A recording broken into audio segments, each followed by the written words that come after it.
Tu és, Senhor, bondade e misericórdia, Deus que é vivo, Deus que está presente. Nessa hora, nessa noite, Senhor, esteja, Pai querido, diante da Tua presença que estamos, para juntos, meu Deus, estarmos exaltando, glorificando e bendizendo ao Senhor, pois Tu és o Deus vivo, o Deus que não falha, o Deus que está presente, o Deus que está atuando, o Deus que está vivo, o Deus que está conosco nos momentos de luta, nos momentos de provações. Ó Espírito Santo de Deus, venha agir nessa noite, agir nos corações, o Senhor possa trabalhar, o Senhor possa operar, o Senhor possa, meu Deus, agir de uma forma gloriosa. Santo de Israel, vem com tuas mãos, vem com tua ação, meu Pai, do teu poder.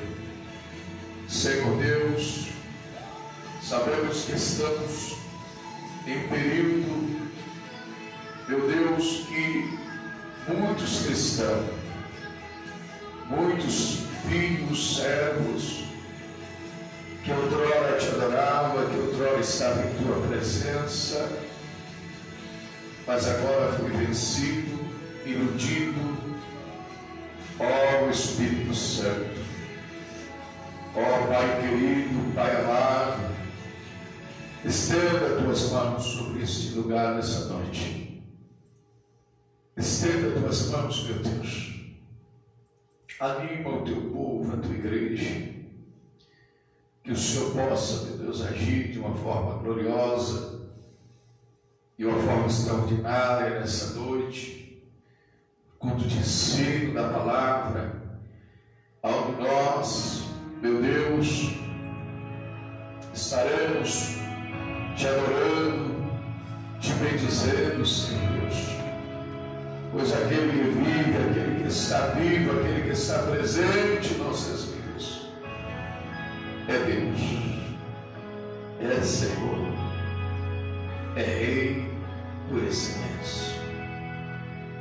Ó Deus querido, ó Senhor Rei poderoso, venha este lugar.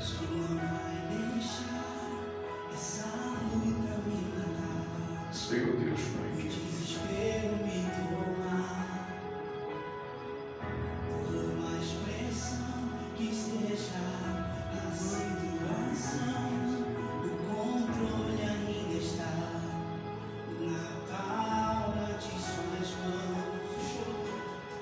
O choro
desiste de salvar, de curar, de limpar, Senhor.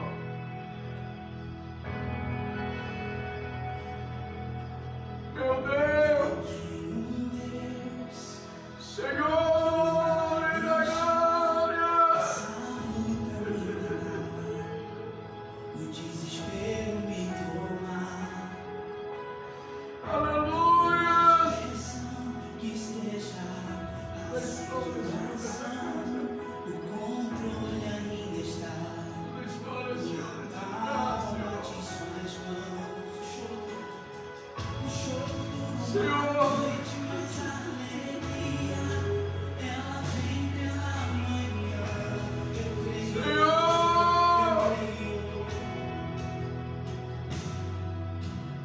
o choro dura uma noite, mas a alegria, ela vem pela manhã. Eu creio, eu creio. Levante as suas mãos e diga comigo, vai. Ainda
não vai deixar essa luta me matar, o desespero me tomar.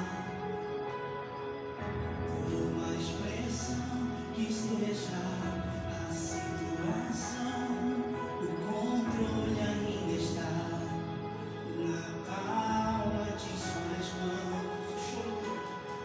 O choro dura uma noite, mas a alegria ela vem pela manhã. Eu creio, eu creio. O choro dura uma noite, mas a alegria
Aplauda o Senhor aí, gente!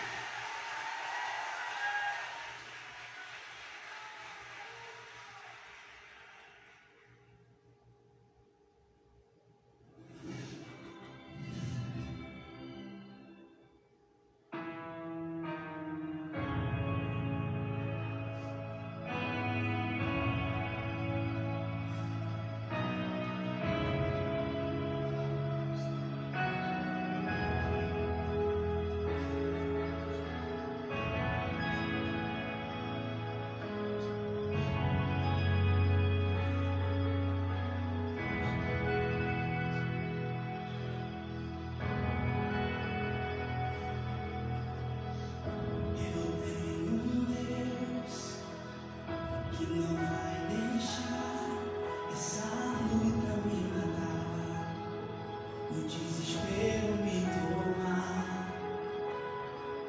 Por mais pressão que esteja a situação, o controle ainda está na palma de suas mãos. O choro dura uma noite, mas a alegria ela vem pela manhã.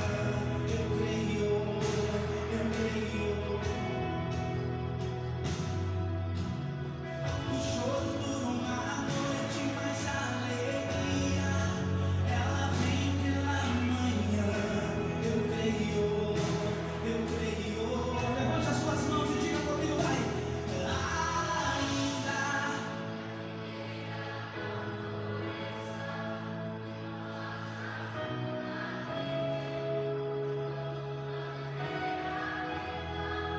Todavia me alegrarei, todavia me alegrarei, todavia me alegrarei,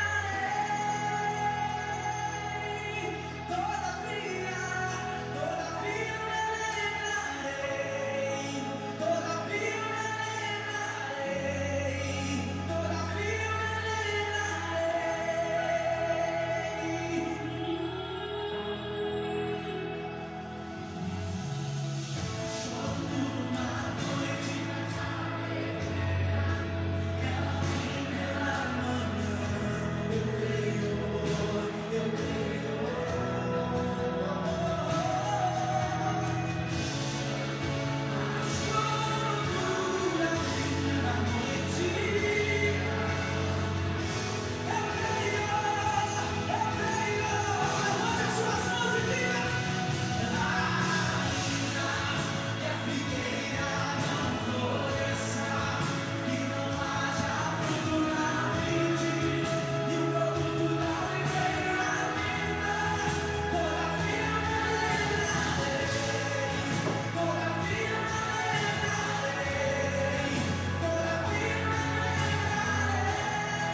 Aleluia.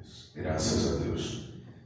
Bendito é o nome de Jesus. Meus irmãos, a paz do Senhor e Salvador Jesus Cristo. Amém, meus irmãos? Vamos nos colocar de pé. Graças a Deus. Hoje nosso culto de ensino, né? Culto de ensinamento de Deus. E um culto onde nós estamos aí, né? Às vésperas do dia 25 de dezembro. E nós estamos aqui cultuando, né? Para a glória de Deus. Estamos também fazendo a transmissão pela nossa web rádio, pelo nosso canal no Facebook. E que Deus assim possa também alcançar os irmãos, as pessoas que estão assistindo, ouvindo, e possa trazer também uma instrução da palavra de Deus para a glória do nosso Senhor e Salvador Jesus Cristo. Amém? Vamos orar e, na sequência, daremos o início ao nosso culto de ensino. Oremos. Senhor nosso Deus e nosso Pai, Criador dos céus e da terra, nesta noite reunidos em tua presença, aqui estamos para juntos glorificar, para juntos adorar o Senhor, meu Deus. Estende as tuas mãos Pai querido, que o Senhor venha, Pai amado, estendendo as mãos, fortalecendo, dando força, dando graça, animando, meu Deus, aqueles que estão desanimados, fortalecendo os que estão fracos. Senhor Deus, estenda as tuas mãos. Pai, abre os céus sobre este lugar, que a tua palavra possa, meu Deus, ela se aplicar em nossos corações, que o teu Espírito Santo possa nos ajudar, Senhor, nessa noite, a aperfeiçoar, meu Deus, a nossa vida, aprimorar a nossa chamada, nosso ministério, ó Deus, porque nessa noite o Senhor reservou esse lugar, esse espaço na tua casa, para que Deus, nós aprendermos a tua palavra. Fica conosco e nos ajude para a glória do Senhor e Salvador Jesus Cristo. Amém? Pode sentar, pode tomar assento em nome de Jesus Cristo. Graças a Deus que o Senhor está presente.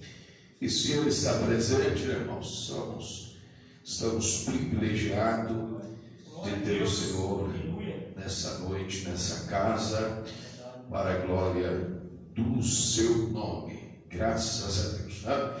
Sabemos que é uma época difícil, né, irmãos?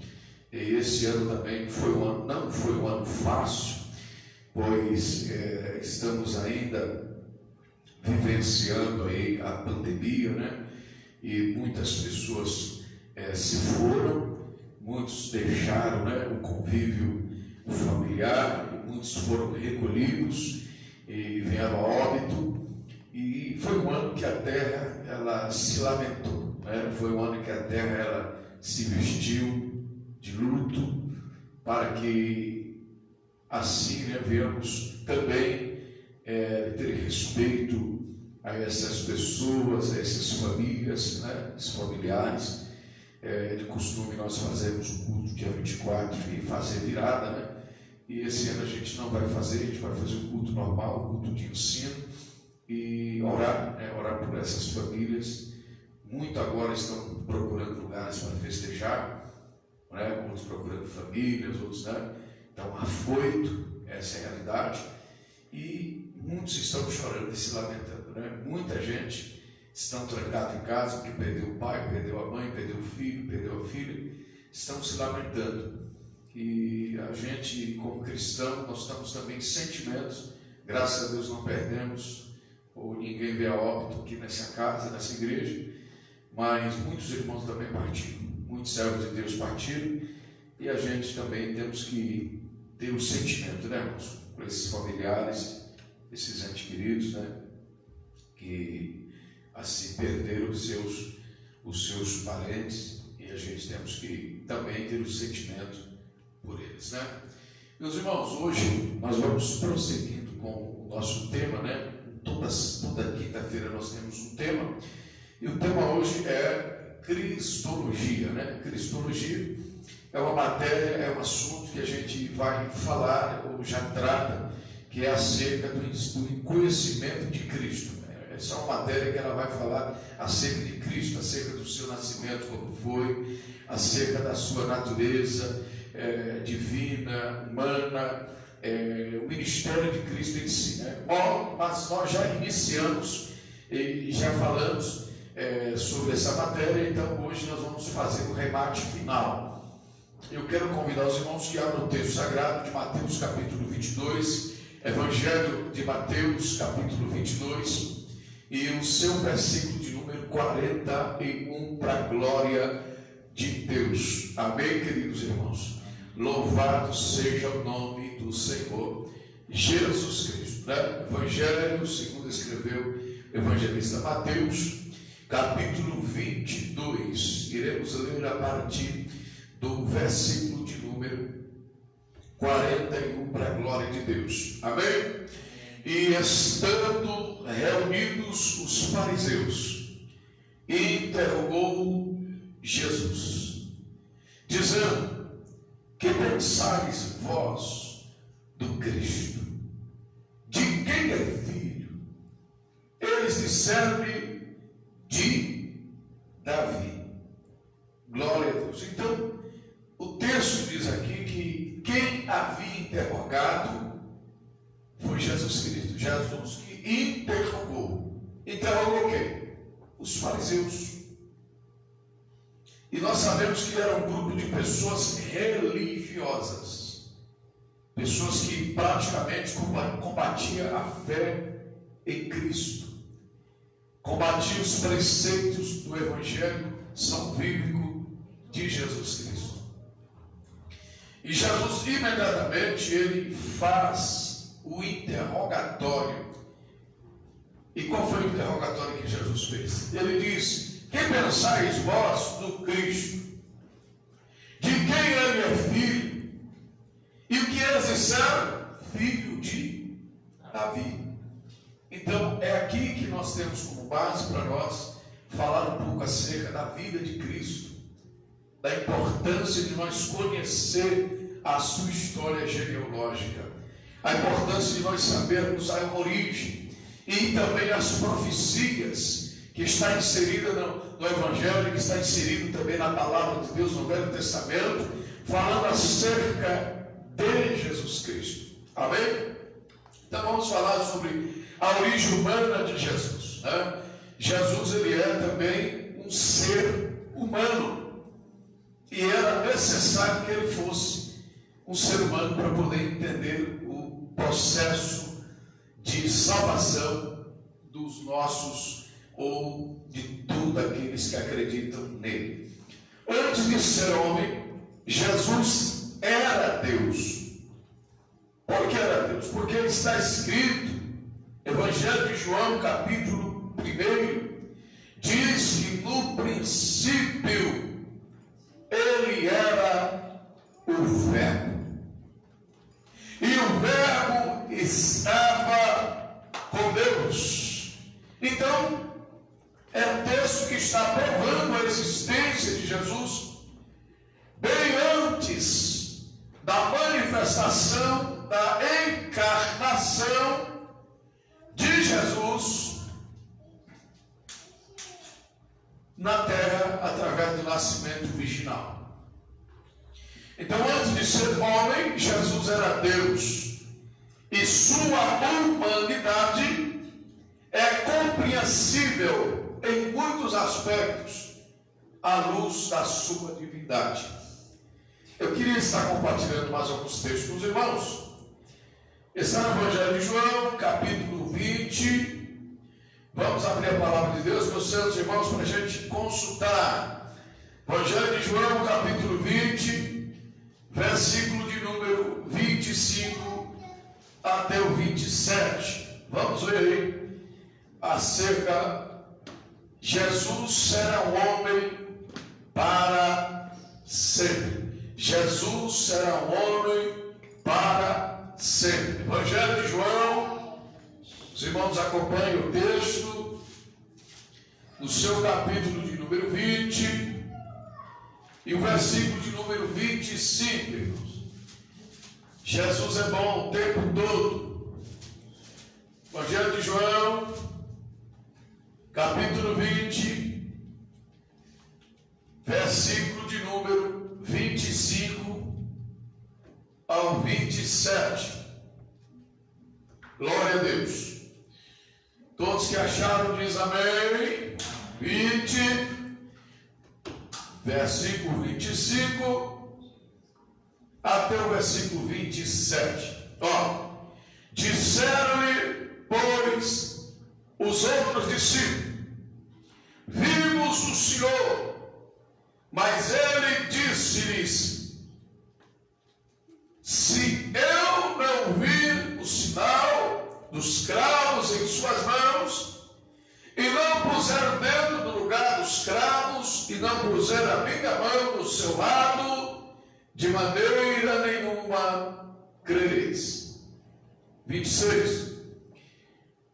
E 8 dias depois, estavam outra vez os seus discípulos dentro, e com eles Tomé. Chegou Jesus, estando as portas fechadas, e apresentou-se no meio e disse: paz seja convosco.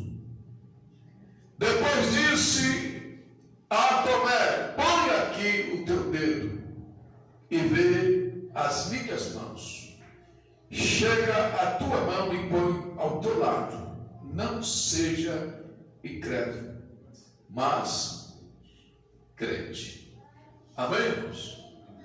Observa que Jesus, o texto aqui está falando acerca da vida de Cristo pós-ressurreição. Ele se apresenta aqui após a sua ressurreição. E ele estando ressurreto, a Bíblia diz que os seus discípulos tocaram em Jesus.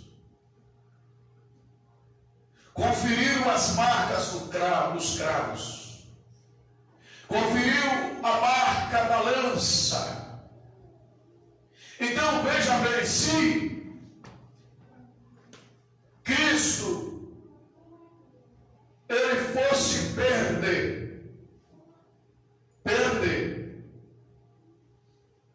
o corpo a qual ele ganhou, ele recebeu através do nascimento virginal, ele não seria mais apalpável. Ele seria agora um corpo intransponível, onde as pessoas não poderiam mais tocar nem acessar. Mas é uma prova de que Cristo, como diz o texto, ele é o mesmo ontem, mesmo hoje e mesmo eternamente. Amém, meus irmãos? Então, Jesus Cristo, ele provou para os seus discípulos que ele ainda continua sendo o mesmo Jesus. Amém?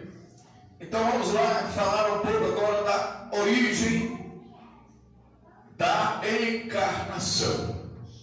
Essa palavra parece um pouco semelhante, e se você não tiver cuidado, você pode até confundir com reencarnação. Reencarnação. Então, reencarnação, ela já está dando à luz de que é uma forma da pessoa voltar novamente para aquele corpo, para aquela massa. Quando Cristo, no capítulo 1 de João, o texto diz que ele encarnou, está dizendo que ele não tinha forma de carne, ele não tinha forma humana. Então ele encarnou. Agora, quando o texto que é muito utilizado no Espiritismo, é uma das doutrinas dele, a reencarnação quer dizer que a pessoa tinha carne, se ausentou daquele corpo e reencarnou novamente em outro corpo. Então isso é a doutrina do Espiritismo, a reencarnação, e isso é antibíblico. Isso é a doutrina que nós cristãos abominamos, porque não está na Bíblia. Então Jesus sim encarnou. E qual foi as razões da encarnação?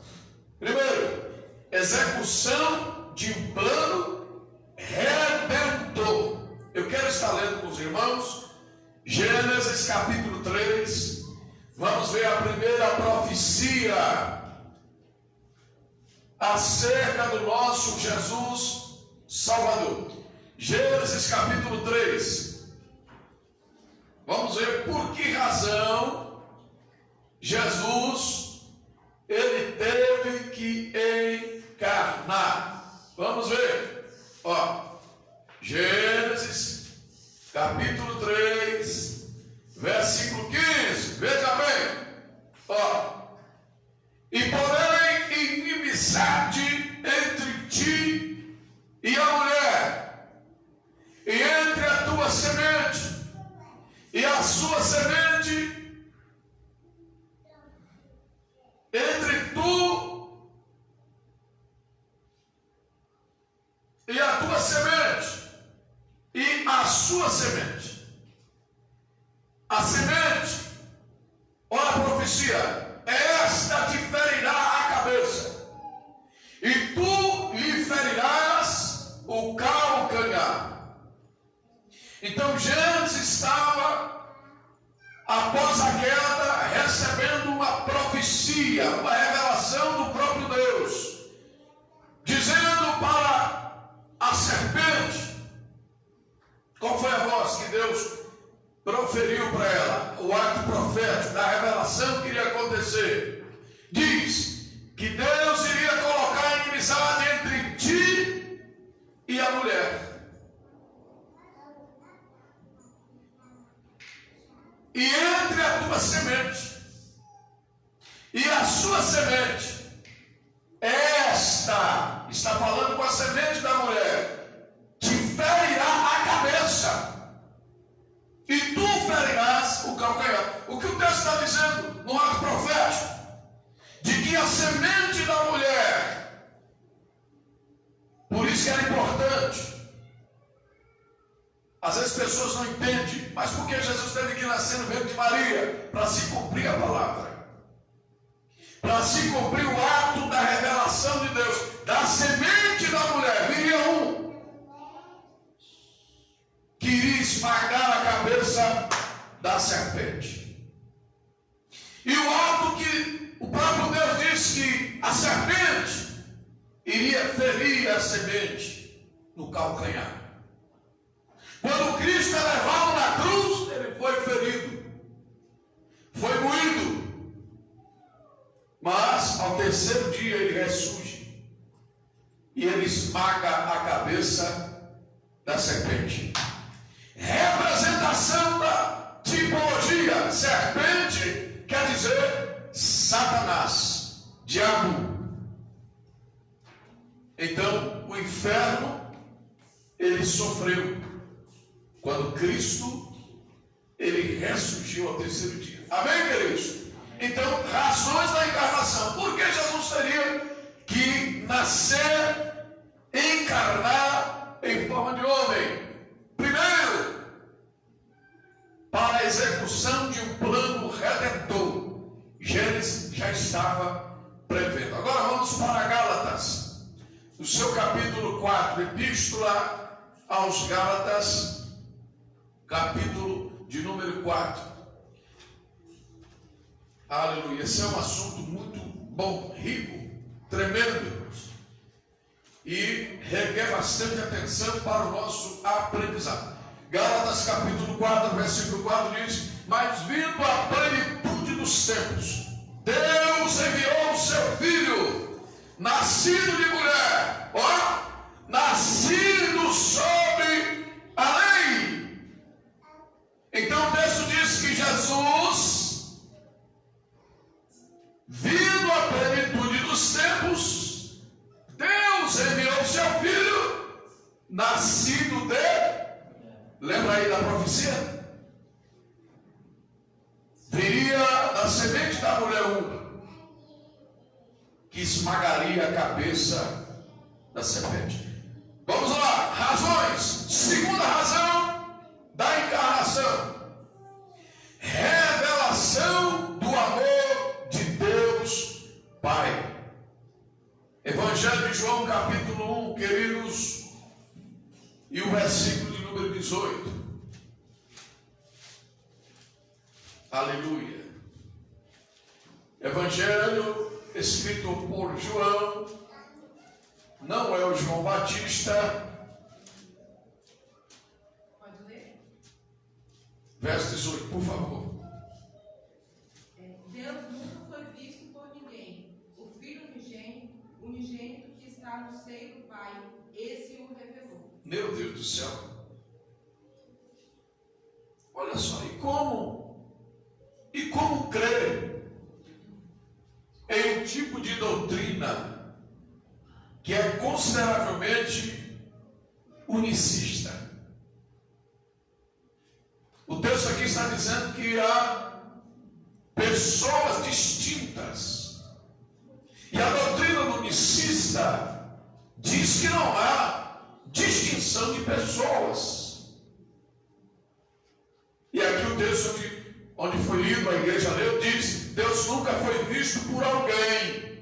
O Filho unigênito que está no seio do Pai, este fez conhecer. Esse apresentou Deus.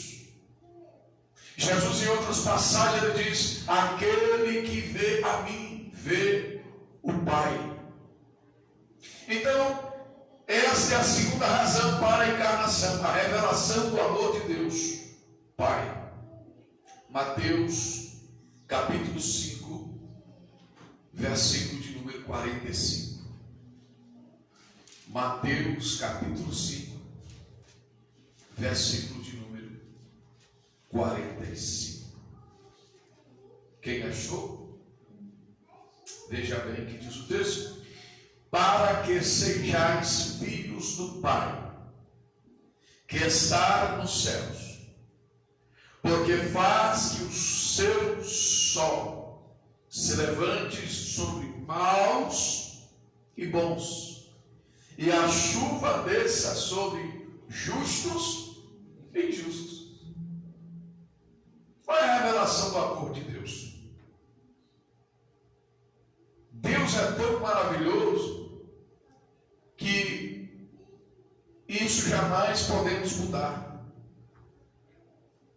A gente, nós seres humanos, quando nós olhamos para o mundo, a gente até diz: rapaz, se fosse Deus para me fulminar um monte de gente, matar um monte de gente, mas Deus é tão amoroso que ainda Ele ama o pecador. A Bíblia diz que Deus aborrece o pecado, mas Ele ama o pecador.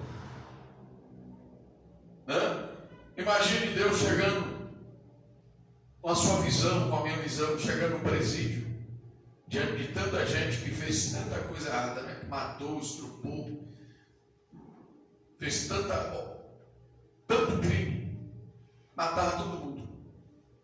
É assim? Mas o amor de Deus ainda prevalece. A Bíblia diz que Deus ama o pecador. É João 3, né?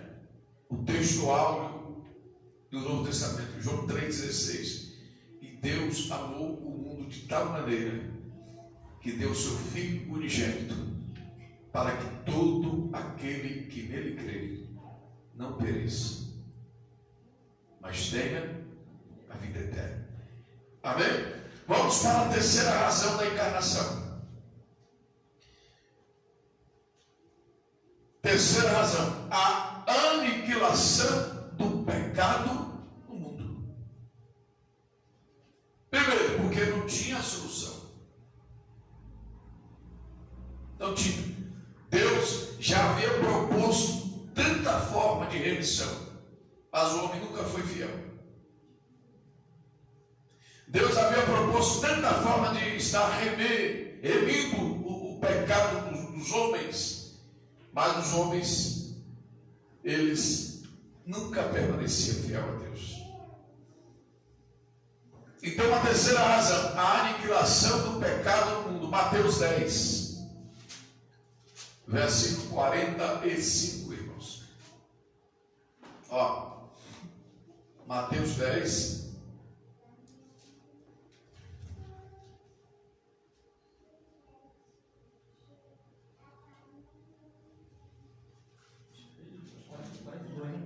é 42. Não. Vamos ver aqui.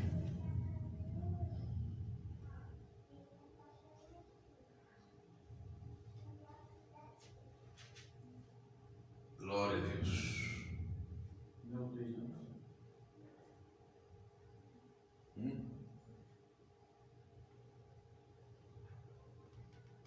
Olha aqui.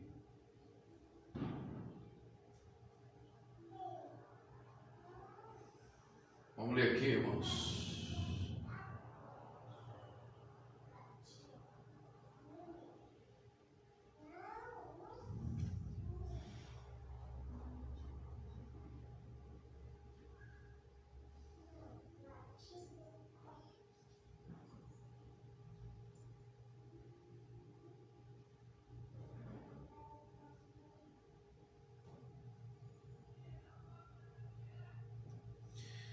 Vamos sair aqui, por favor.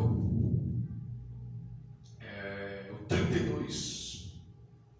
Mateus 10, 32. Glória a Deus. Mateus 10, 32. Pode ver? Pode ler. Portanto, qualquer que me confessar diante dos homens, eu o confessarei diante de meu Pai, que está nos céus. Amém, glória a Deus. Então, qualquer que me confessar, né? O texto diz, 32, portanto, qualquer que me confessar diante dos homens, eu confessarei diante de meu Pai, que estás nos céus. Então, é a ponte de salvação que nós temos. É a porta, é a entrada, é o acesso em Jesus Cristo. Agora eu quero ler com os irmãos o 38, por favor. Glória a Deus. 38 e depois o 39 e a gente encerra. 1, 2, 3 agora.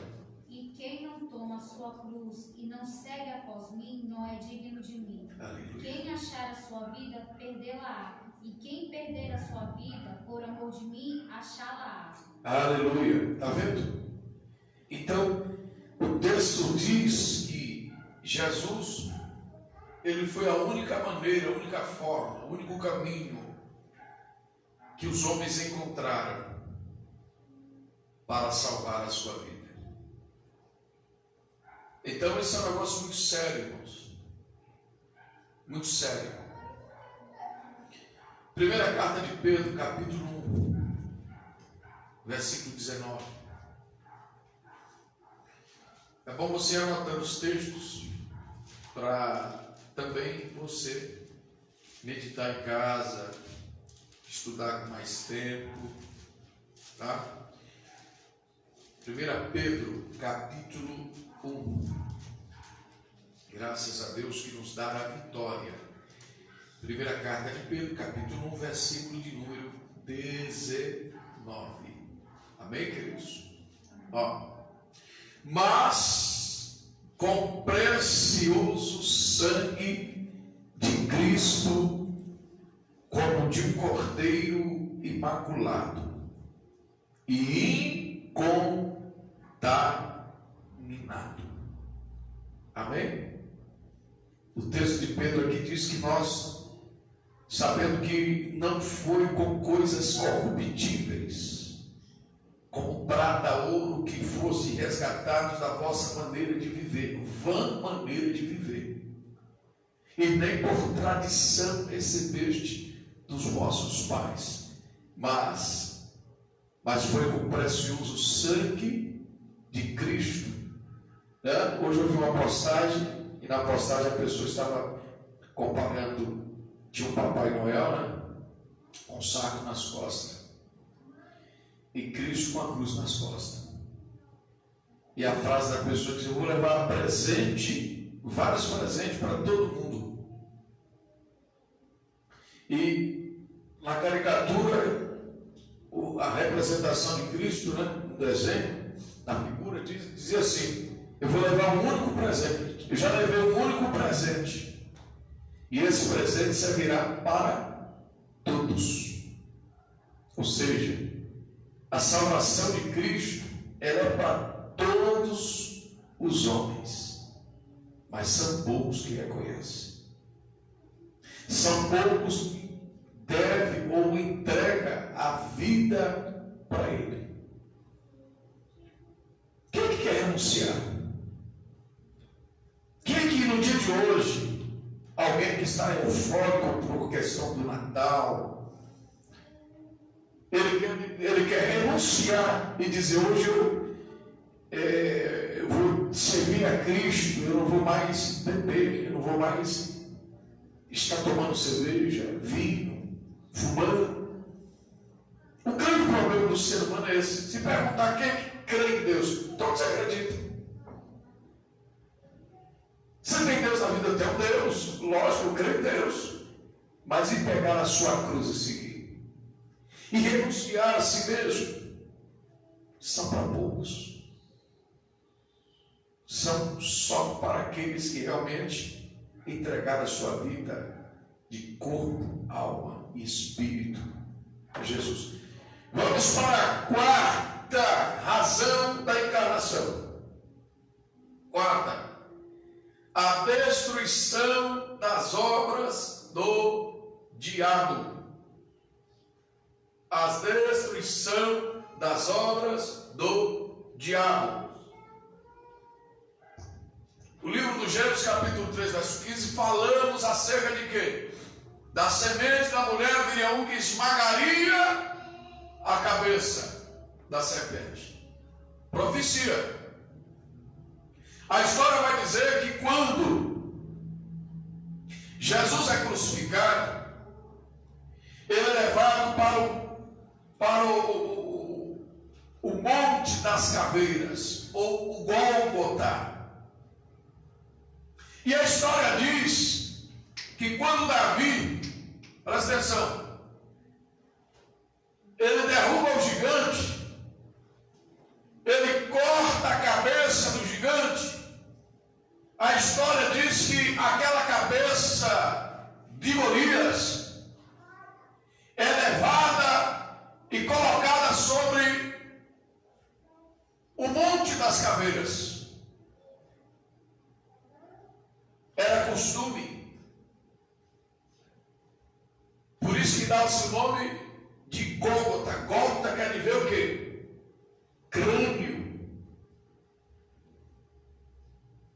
E colocar a cabeça de Golias sobre o Gólgota, enterrado.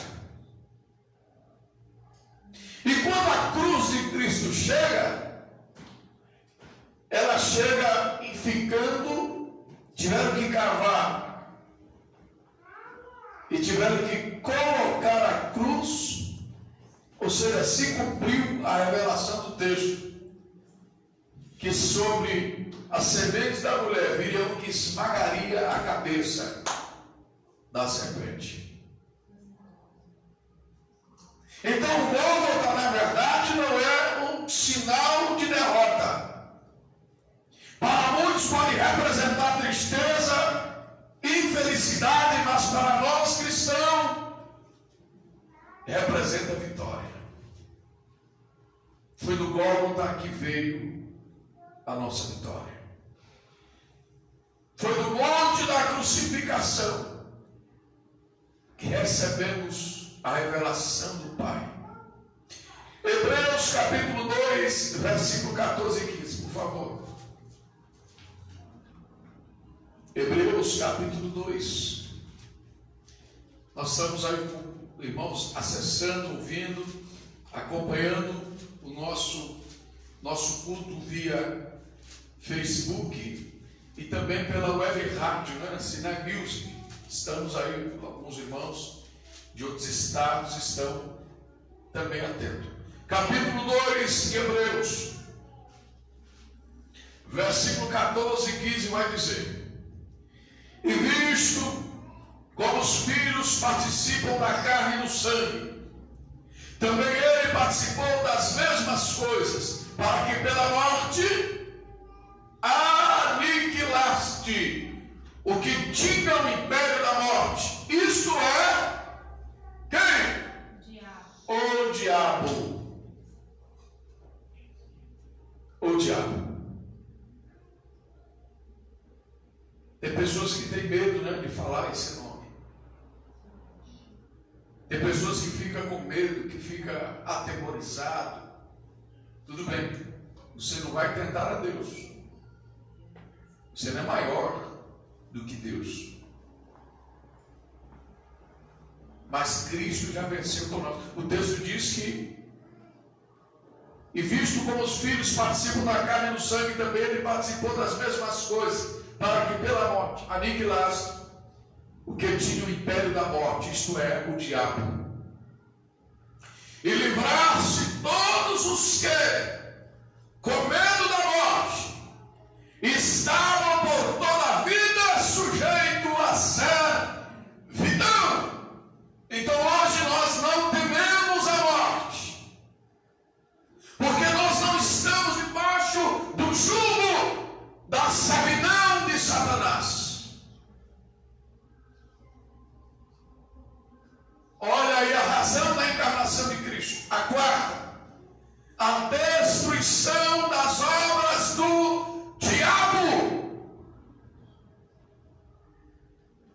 fazendo mais vencedores em Cristo. Amados, Colossenses capítulo 2. Colossenses capítulo 2. Graça salvadora. Colossenses capítulo 2, versículo 14 e versículo 15. Diz o texto: e havendo riscado a cédula que era contra nós nas suas ordenanças, o qual de alguma maneira nos era contrária, e tirou do meio de nós, cravando na cruz. Olha para cá. Havia um costume, e esse costume no meio dos judeus, de quando alguém tinha uma dívida, ali aquela pessoa a qual ele estava com a dívida, havia o devedor e aquele a qual recebia a dívida. Por exemplo, o comércio. Está lá, alguém comprou e não pagou, venceu os prazos. Então, o dono do comércio, ele pegava a cédula, e essa cédula, ele era a representação do devedor. E colocava, amados, de forma externa, para que todos pudessem ver que aquele cidadão estava com dívida. E todos que ali passavam percebiam e sabiam que ali era alguém que estava com dívida.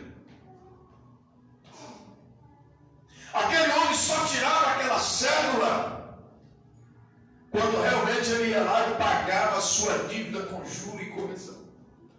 Aí ele tirava aquela cédula e agora teria que colocar, escrever, dizendo que aquele homem agora era um homem de uma boa índole, porque pagou a sua dívida. E teria também que divulgar na frente do seu comércio para todos também perceber isso. Falando no texto, a cédula que para nós era contrária, o seu nome estava lá na dívida. Havia uma dívida nossa. E o que Cristo fez? Ele pagou essa dívida por nós. A cédula que era contra nós, na sua ordenança, a qual de alguma maneira era contrária, ele atirou no meio de nós e cravou onde? Na cruz. E despojando os principados e potestades, os expôs publicamente, e deles triunfou em si mesmo.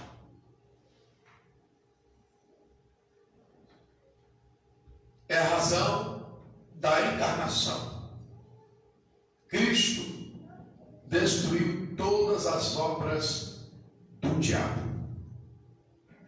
Como está escrito, ele se manifestou para desfazer as obras de Satanás. Quinta razão da encarnação de Cristo. Quinta, a devolução da glória ao homem.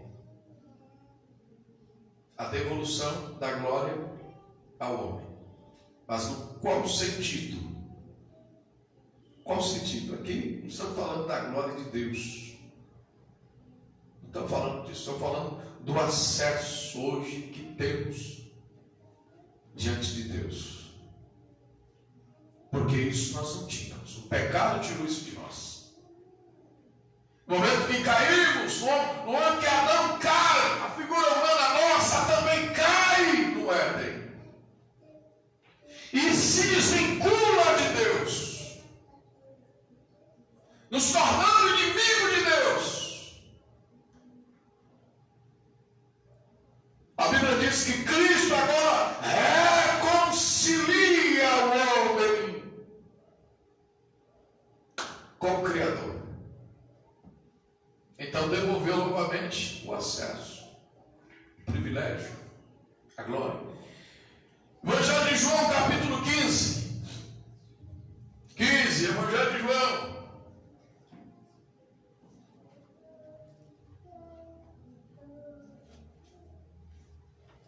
Glória a Deus. Ó, versículo 14.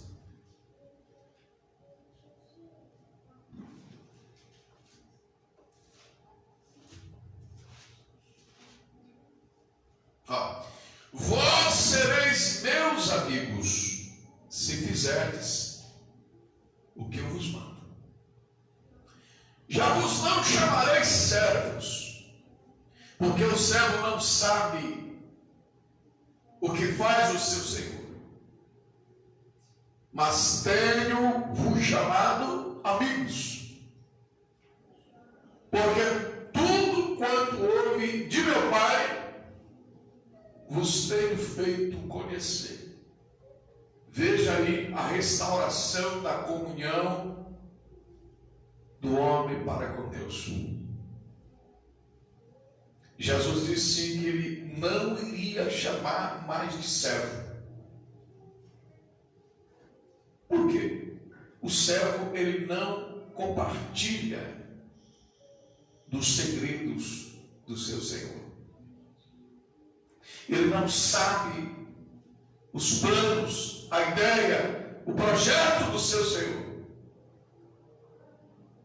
Mas ele disse: eu vou chamar de amigo. Porque amigo, ele vai participar. Ele vai conhecer. Porque tudo quanto ouve de meu Pai, eu vou compartilhar com vocês. A devolução da comunhão. Cristo agora, ele reconcilia o homem com Deus. Esse acesso nós não tínhamos. Lembra quando o véu é rasgado lá na crucificação? O véu rasga de cima para baixo, tirando todo impedimento. O acesso que nós não tínhamos, porque o homem teria que ir até o sacerdote com uma oferta. E essa oferta o sacerdote recebia, e agora ele intermediava o homem diante de Deus. E agora nós não precisamos imolar animais. Nós não precisamos agora trazer sangue de animal, touro, não precisa. O acesso foi estabelecido. A porta se abriu para nós ter acesso ao Santo do Santo. Amém, irmãos? Mateus 8. Mateus 8, 11.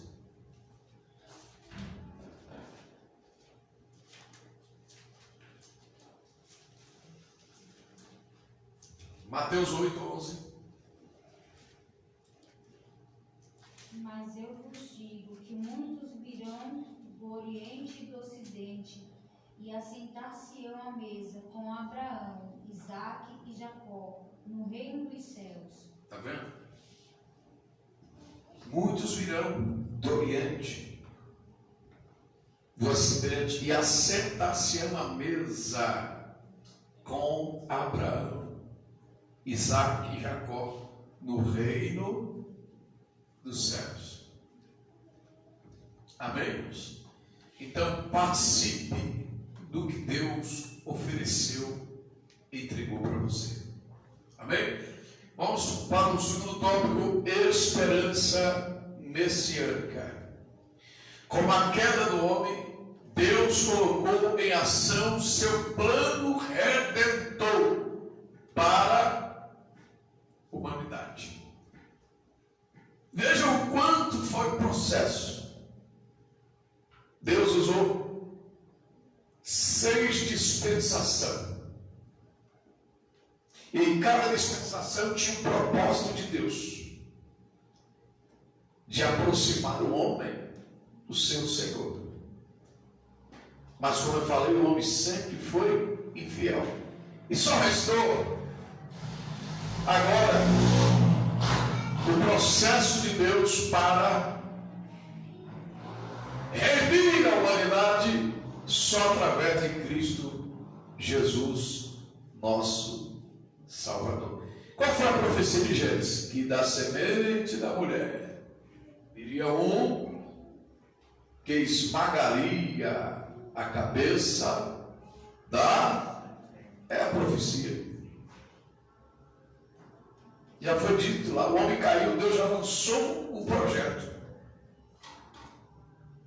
Então, desde a fundação, já estava nos planos de Deus isso aí. Já estava escrito, já estava profetizado, já estava ordenado por Deus. Amém? A origem da esperança messiânica, uma expectativa futura da vida de um Messias. Havia uma expectativa no meio dos homens de que viria o Messias. Só que judeus esperavam um tipo de Messias glorioso. Jesus, quando entra em Jerusalém montado no jumento, aquilo ali, irmãos, foi humilhação para os judeus. Os judeus não esperavam que Cristo viesse montado no jumento.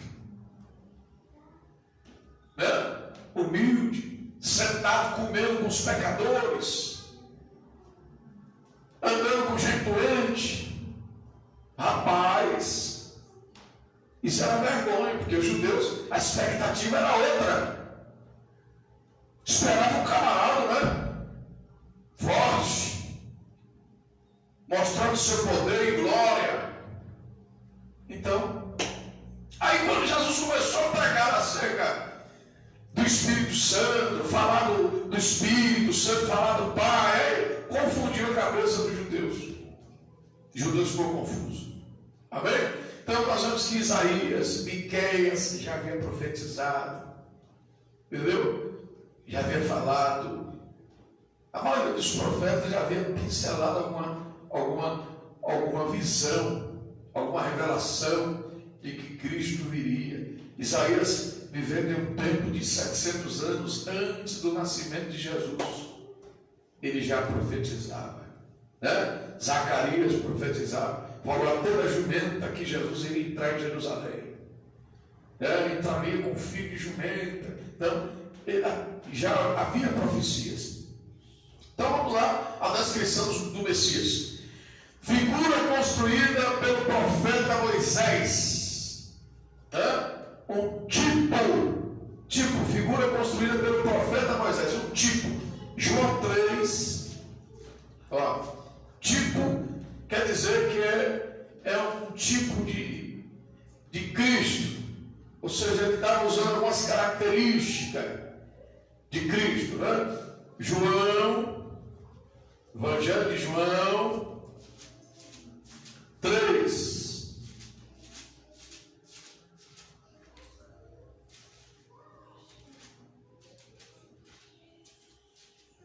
Quando ensina assim mesmo, tem que ter paciência, vai remoendo a palavra, mastigando.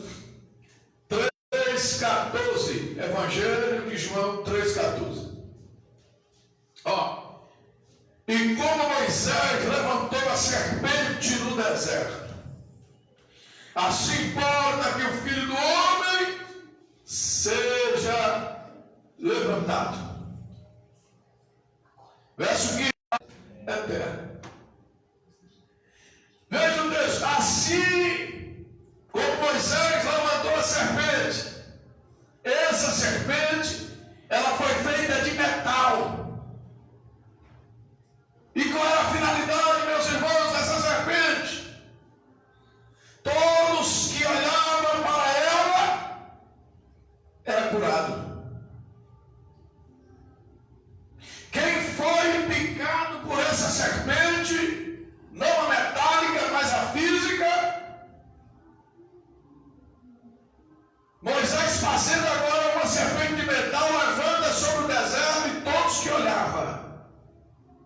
não morria. Assim o texto diz, assim é Cristo, é o Filho de Deus. Importa que o Filho de Deus se levante, para que todo aquele que nele crê não pereça, mas tenha vida eterna. Amém? Deuteronômio 18:15, veja o que diz aí sobre a serpente.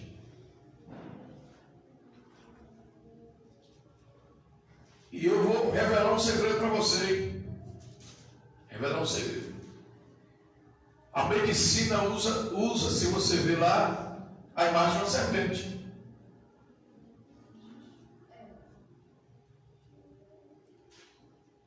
Entendeu? E daí que surgiu a ideia. Por quê? Essa serpente curava as pessoas lá.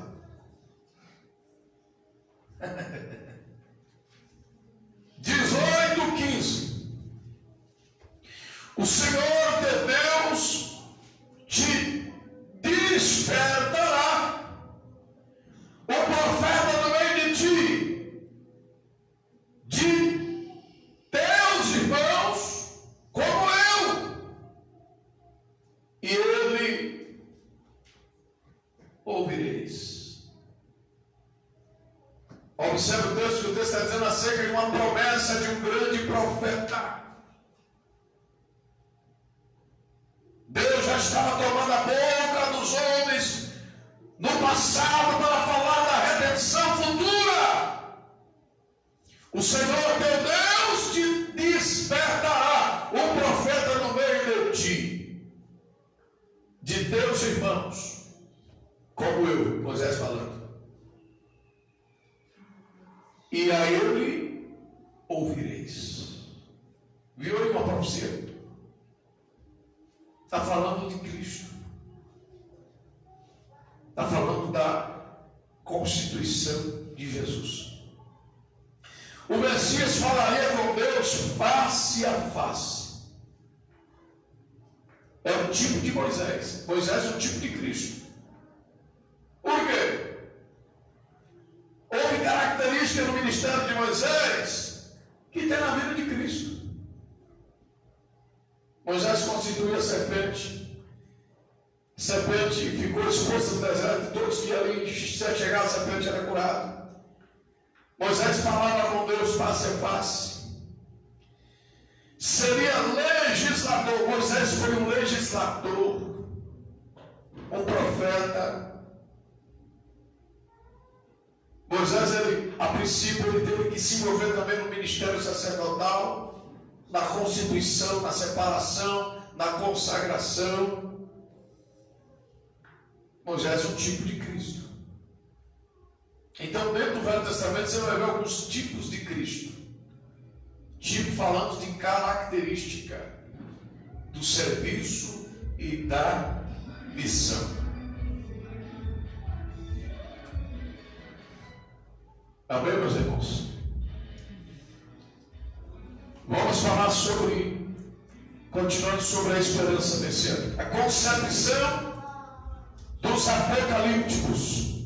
A concepção dos apocalípticos. A concepção dos apocalípticos. Aleluia. Fecha a porta aí, por favor. Encosta a porta aí, irmãos. Período interbíblico. Período interbíblico. Esse período interbíblico foi um período que Deus não falou. Foi um tempo que Deus não houve profecia. Esse período está registrado na Bíblia onde? Quem sabe? Quem sabe onde está registrado?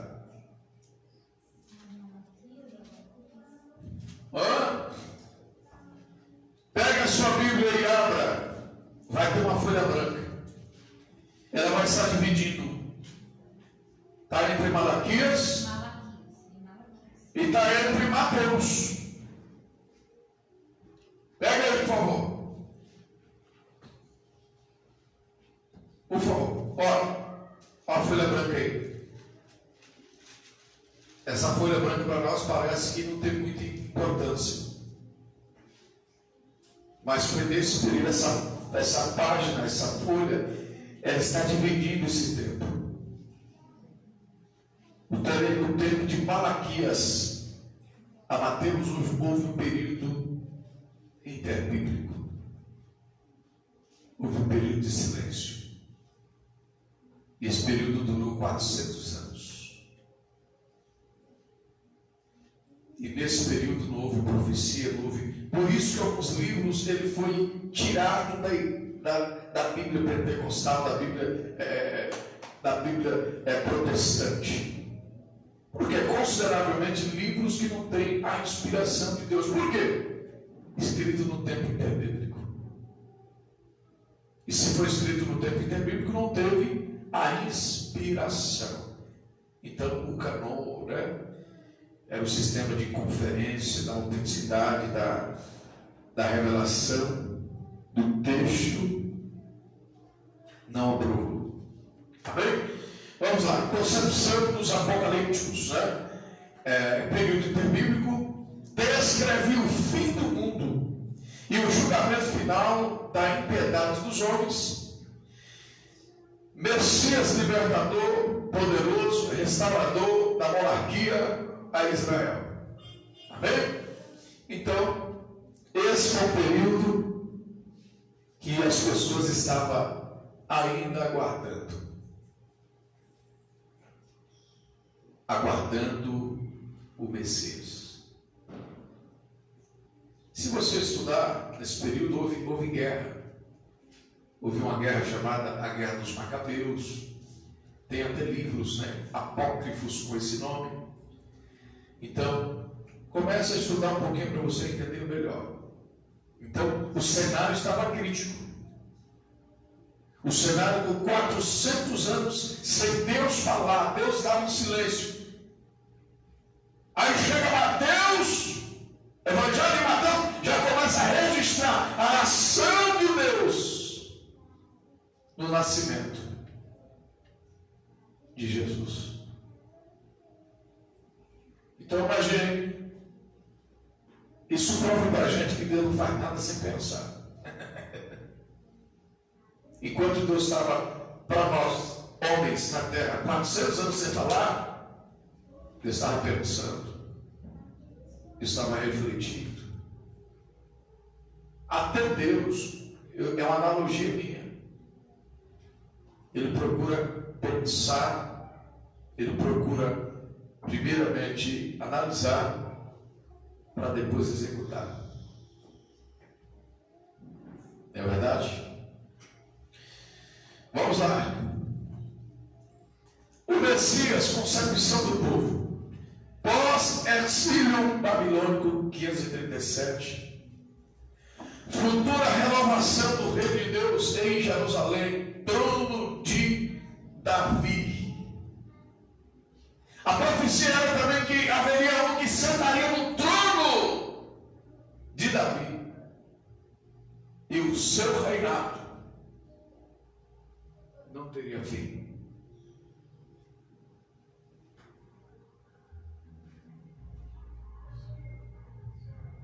Lucas capítulo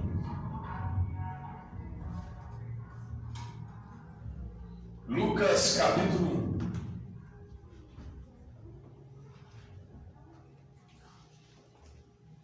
Quem achou?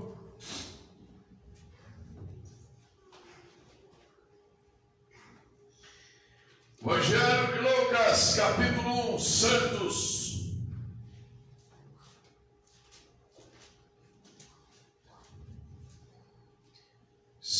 Um 51, diz o texto: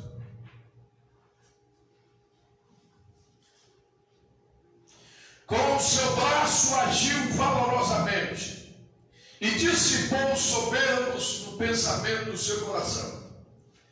Depôs dos tronos os poderosos e elevou os humildes. Encheu de bens os famintos e despediu vazio os ricos. E auxiliou Israel, seu servo, recordando-se da sua misericórdia, como falou a nossos pais, para com Abraão e sua posteridade, para sempre. Esse é o cântico de quem? De Maria. Esse é o cântico da mãe de Jesus. E já estava com o seu ventre a semente. Então o cântico de Maria, ela está expressando uma reforma social, porque Jerusalém está ainda debaixo de um julgamento, de um jugo romano. E Cristo, o libertador, trouxe a libertação. Ainda que os judeus esperavam mais. Os judeus, ele não esperava que o Salvador viesse morrer na cruz. Era um sinal de vergonha. Era loucura. Zacarias também oferece um cântico. Capítulo 1 de Lucas, 68, o verso. Zacarias diz, o sacerdote: bendito o Senhor Deus de Israel, porque visitou e remiu o seu povo. Então aqui ele está cantando, está expressando o livramento político. Israel, Jerusalém, agora estava recebendo livramento político. Glória a Deus. Havia jugo sobre Jerusalém. Havia jugo sobre o povo. O povo estava debaixo de jugos. Mas Cristo Jesus trouxe a libertação. Qualquer um que se levantasse demonstrando característica de um líder revolucionário, o povo corria para ver se não era o Messias. Por quê? Já era uma profecia, todo mundo aguardava. Hoje, assim como o povo, ele estava aguardando o Messias em carne, hoje nós aguardamos o toque da trombeta. E da mesma forma que o povo teria que ter cautela sobre o Messias, nós hoje também temos que ter cautela. A própria Bíblia nos diz que haveria muitos falsos cristos. Muitas pessoas iriam surgir nesse tempo para dizer que é Cristo e para trazer solução. Mas a Bíblia diz que nós não devemos crer. Devemos ter cuidado, a vigilância, para que nós não possamos ser enganados. Amém? Encarnação revelada. O Deus encarnado teria a missão específica de tirar o pecado do... O Deus encarnado aqui, estamos tratando de Cristo, de Jesus. Como se deu o seu nascimento e a sua recepção. O preparo histórico. O todo o Evangelho, os povos da história, os judeus, gregos e romanos. Vamos lá. A contribuição dos judeus na missão. Qual foi a contribuição dos judeus na missão? Judeus, guardiões das Escrituras. Eles propagarem ao mundo a revelação divina. Pregar o Evangelho do Messias, esperança messiânica, espiritual e política, e a religião dos fariseus que, com base lá na Torá, é uma religião monoteísta, onde se adora o único Deus. Por esse quesito, agora eles entram em controvérsia no cristianismo. O cristianismo está pregando acerca de 3 pessoas: Deus Pai, Filho, Espírito Santo. Então, para judeus, isso é adoração a mais de Deus. Por esse motivo, e uns a mais, eles não acreditavam na mensagem de Cristo. Quer dizer que Cristo, ele estava desfazendo da pregação de Moisés. Amém, irmãos? Alguma dúvida? Qual foi a contribuição dos gregos? Alexandre o Grande, ele unificou todos os povos, propagou-se a cultura helênica, língua e cultura, tradução da Septuaginta, redação e difusão dos evangelhos. A contribuição dos romanos, último dos impérios, unir os povos em torno de um só governo, Cesares.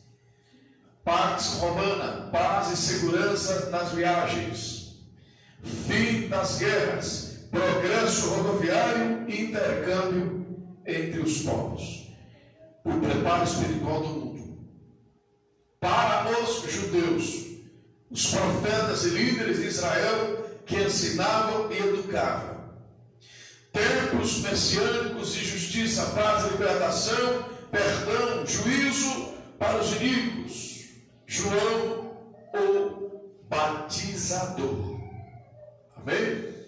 Vamos para a plenitude dos tempos, o tempo de Deus para a revelação da encarnação. A plenitude quer dizer que é o cumprimento, tempo completo, maduro, totalizado, pronto, kairos. Então, se cumprindo a plenitude dos tempos, ou seja, não faltava nada para se realizar, o tempo completo, está na hora, está pronto. Aí veio Jesus. Os profetas do Antigo Testamento não souberam que momento tudo iria acontecer. Mateus 13. Mateus 13.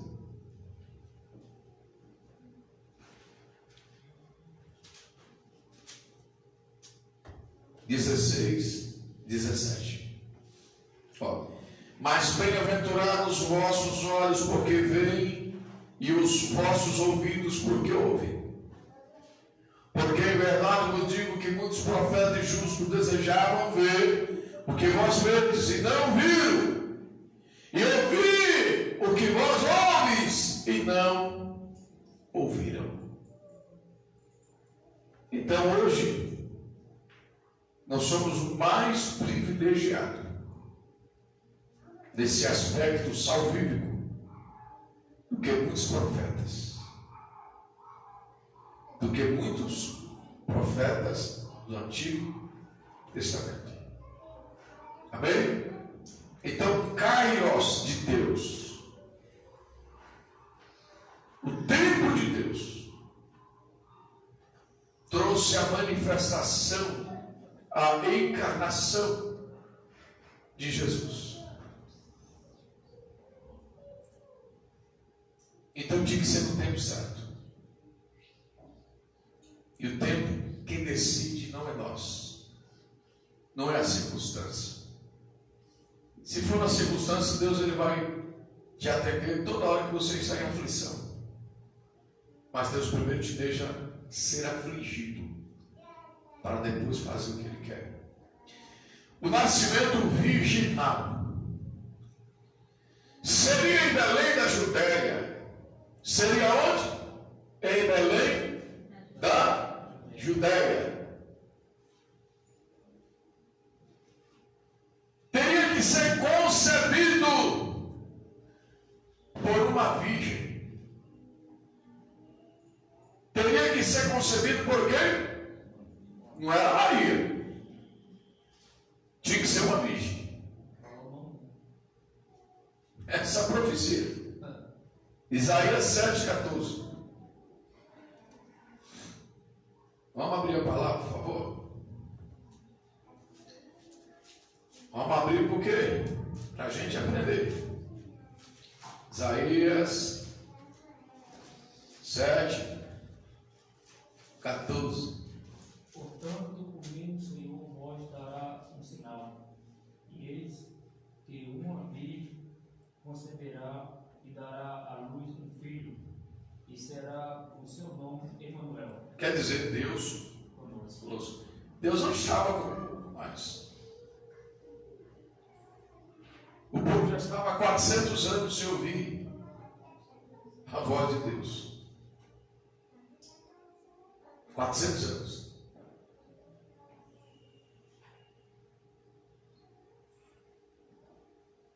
Não tinha manifestação. O negócio já estava tão sério que o próprio sacerdote, ele entrava na igreja, na sinagoga, no templo, e ele entrava e já sabia que Deus não estava falando mais. E quando o anjo se manifesta lá com Zacarias, para falar com Zacarias, meu irmão, Zacarias duvida. O negócio está tão forte. Mas porque ele não acreditou, isso vai ficar mudo. Vai ficar mudo. Também, né, irmão? 400 anos. Sem Deus falar. Isaías profetiza 700 anos antes. Portanto, o meu Senhor vos dará um sinal. Eis que uma virgem conceberá e dará luz a um filho. E será o seu nome? Emanuel. Qual era a outra profecia? A revelação. A virgem tinha que ser da linhagem real de Davi. Ela teria que ser da linhagem de quem? De Davi, irmãos. Deixa eu fazer uma pergunta para os irmãos aí. Quem já leu Mateus primeiro, levante a mão. Todo. Não, mas era genealogia de Jesus. Mas por que às vezes? Porque parece aos nossos olhos que não tem importância. E todo ser humano, ele só gosta daquilo que importa para ele. Não é assim? Mas é importante você ler. É importante. Vamos abrir aí Mateus 1.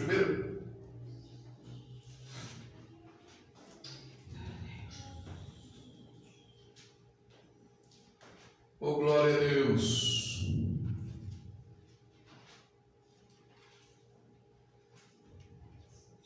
Vamos ler Mateus 1, versículo 15. Mateus 1, versículo 15. E Eliúde gerou a Eliezer. E a Eliezer gerou a Matã. E Matã gerou a Jacó. E Jacó gerou a José, marido de Maria, da qual nasceu Jesus, que se chama o Cristo.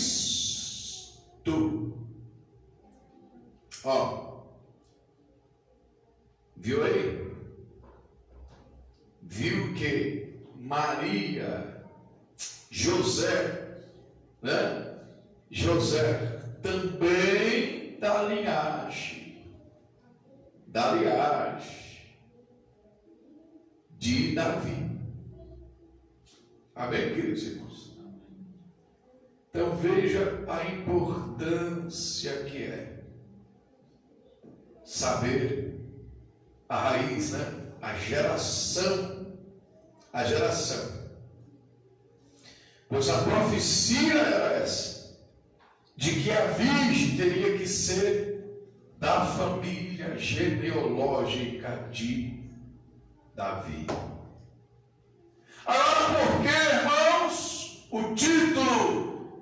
Jesus, filho de Davi. Por quê? Maria, da linhagem de Davi. José, da linhagem de Davi. Então a profecia tinha que ser da linhagem real. Maria, genitora da semente. E a concepção foi milagrosa. Amém? Então, se Cristo não ressuscitou dentre os mortos, é vã a nossa fé. Amém, irmãos? Amém. Encerrando por aqui esse assunto, essa matéria, a cristologia, que é algo tremendo, algo forte, né? E que Deus assim continue abençoando os irmãos. Nós voltaremos aí com nossos cultos, né? Nós não iremos fechar a igreja, nós não iremos fechar o templo, nós não iremos. Nossos cultos vão acontecer normal, tá bom? Culto da virada do dia 31 para o dia 1º, haveremos sempre o nosso culto aqui, vamos dobrar o nosso joelho. A única culto que nós não teremos é o culto do dia 24 para o dia 25, né? Que sempre fazemos, mas a gente não vai fazer esse culto, e respeitando também a memória das famílias que perderam o povo, né? E enfim, é uma forma também da igreja confraternizar, mas nós não iremos fazer o culto da virada, tá bom, meus irmãos? Iremos fazer o culto da virada, e os irmãos se preparem, se organizem para a gente fazer esse culto, ofertar a Deus e passar na presença de Deus mais um ano. E esse é um ano onde o velho se passa, e com muita lembrança ruína, essa realidade, com muitas percas, com muitas pessoas que perderam as famílias, muitos cristãos partiram, cantores, pregadores, pastores, foram bastante gente mesmo. Mas a Bíblia diz que Deus está no controle, e glorificando a Deus, porque o Senhor, Ele guarda o seu povo, guarda a igreja. Amém? Os irmãos assim, fiquem de pé para a gente estar agradecendo o Senhor e recolhendo a oferta em nome de Jesus. Amém? Deus abençoe os irmãos que acompanharam através do Facebook, os irmãos da Web Rádio também, Sinai News. Que Deus assim continue abençoando a vida de vocês poderosamente em nome de Jesus. Amém? Que Deus assim abençoe para a glória do Senhor e Salvador Jesus.